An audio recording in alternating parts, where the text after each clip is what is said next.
Les 3 victoires de Montpellier cette saison l'ont été à domicile, et ce lors des 3 dernières réceptions à la Mosson. Les hommes de Roland Courbis espèrent surfer sur cette spirale pour revenir à hauteur de leur adversaire du soir, le Stade de Reims, en grande difficulté avec 5 défaites consécutives en Ligue 1.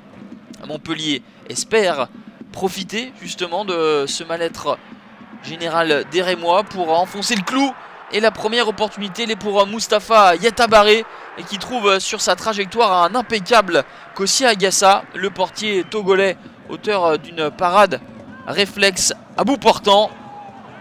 Et ensuite, c'est Reims qui va ouvrir la marque à la 12e minute de jeu sur ce coup franc de Diego. C'est le défenseur central Anthony Weber qui marque son 2e but en Ligue 1 depuis le début de sa carrière. Son dernier date remontait à 2012. Il prend le meilleur sur Jonas Martin et trompe Laurent Pionnier. 1-0 pour Reims. La réaction des Montpelliérains va intervenir moins de 10 minutes plus tard. Le corner de Riyad Boudbouz dévié par Dabo dans un premier temps, et dans un second, Mustapha Yatabaré. Le premier but de l'ancien Guingampais sous ses nouvelles couleurs montpelliéraines.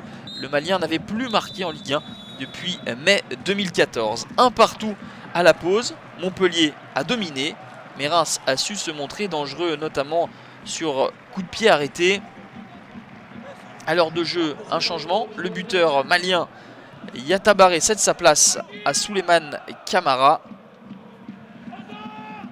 Et Souleymane Camara va s'illustrer 9 minutes après son entrée sur un simple dégagement de Laurent Pionnier. La défense rémoise passe complètement en travers. L'attaquant sénégalais en profite pour éliminer Kossi Agassa et marquer dans le but vide. Ça fait 2-1 pour Montpellier. Et le 20e but de Souleymane Camara, inscrit après être entré en jeu. Super sub Camara permet à Montpellier de mener donc.